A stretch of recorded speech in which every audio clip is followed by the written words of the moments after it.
So what are relationship boundaries? In this video, we're going to be defining what relationship boundaries are, the top 3 boundaries every relationship must have, as well as the statements that you must focus on in order to establish those boundaries. So let's go ahead and jump into what relationship boundaries are. Relationship boundaries in a romantic relationship refer to the emotional, the physical, and the interpersonal limits that partners establish to maintain healthy and respectful connections. Now, these limits define what is acceptable or unacceptable behavior within the relationship, and they also help to create a sense of safety, trust, and mutual understanding. Boundaries can include aspects like personal space, communication preferences, individual goals, and the handling of disagreements. Establishing and respecting these boundaries are crucial for fostering strong and balanced relationships. So that is the definition of what a relationship boundary is. The second part of this is setting healthy boundaries in a romantic relationship are crucial, as I mentioned, and here are the top 3 important boundaries that you should establish in your romantic relationship. The first one is communication. Communication really is key, but clearly expressing your thoughts and feelings promotes open dialogue without judgment. A lot of people, let's be honest, a lot of people suck at communication. And so if you can get your communication right in your relationship, then this boundary within your relationship can really help you tenfold. It also helps to keep the connection together because you feel understood, you feel heard, and your partner now understands you as well as knows how to support you, and also will not get as angry, as upset because you have told them this information about yourself, and it's like, okay, this is actually what's happening in this moment, and because she's already told me this, I don't feel a type of way about it. It's just like, okay, she told me that she's also trying to work on this particular thing, so now I can give her more grace. I can give her a lot more passes because she's working on this area. Is she great at it? No, but she's also making an informed effort to be better at it. The second boundary within every relationship that is needed is to respect their independence. Now, this really allows each other the space for personal growth and to maintain individual identities while you're in the relationship. So we must respect the independence in every relationship. This one is very crucial because what I hear from my clients when they've been in these long-term relationships and the relationship, for whatever reason, it does not work out, all of a sudden what I hear often is, I don't know who I am anymore.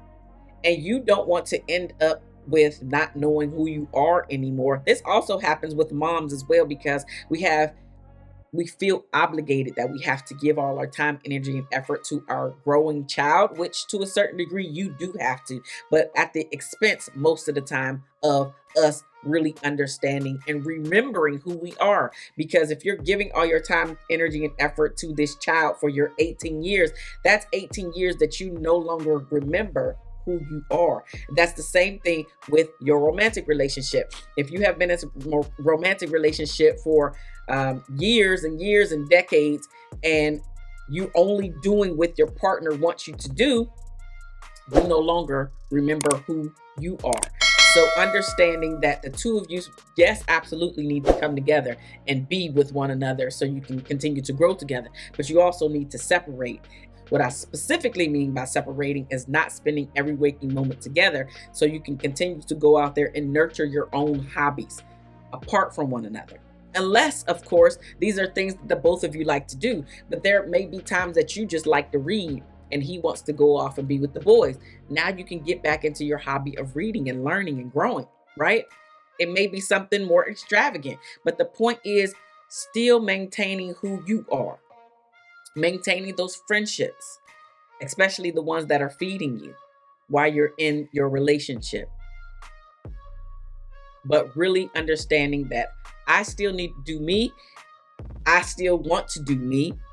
But I also know that it's going to help me feel connected to you because once I go off and now we're sharing our days together, because we were able to go out and be independent, I feel recharged. I feel renewed.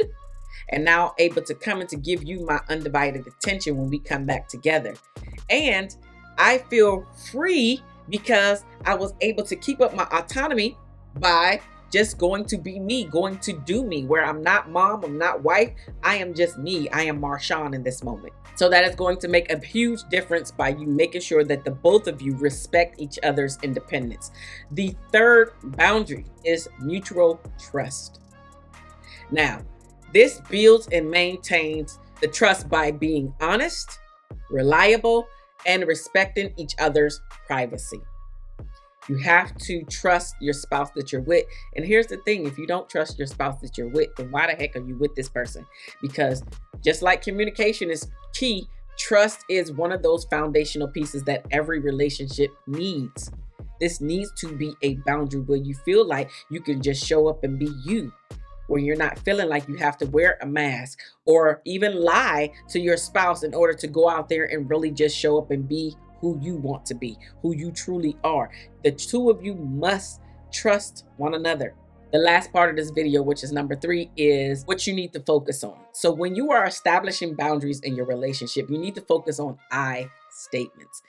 I statements help you to express your needs and feelings rather than pointing the finger at your spouse. You don't want to be a finger pointer. So for example, you can say, I value open communication because it helps me feel connected when we share our thoughts honestly, instead of sounding accusatory or mean to the other person. So whenever you're establishing boundaries, it is I feel this way, right? I want to do X, Y, and Z. I would like for this to happen, right? Everything is about yourself. So you're not sounding like you don't do this, you don't give me that, I don't want this because you. No, it's all about you and your feelings in this moment. So establish these boundaries in your life. And if you have yet to establish boundaries in your life and understand the importance of them, then please check out this video up here, the cost of not establishing boundaries. I'll see you guys next time. Bye-bye now.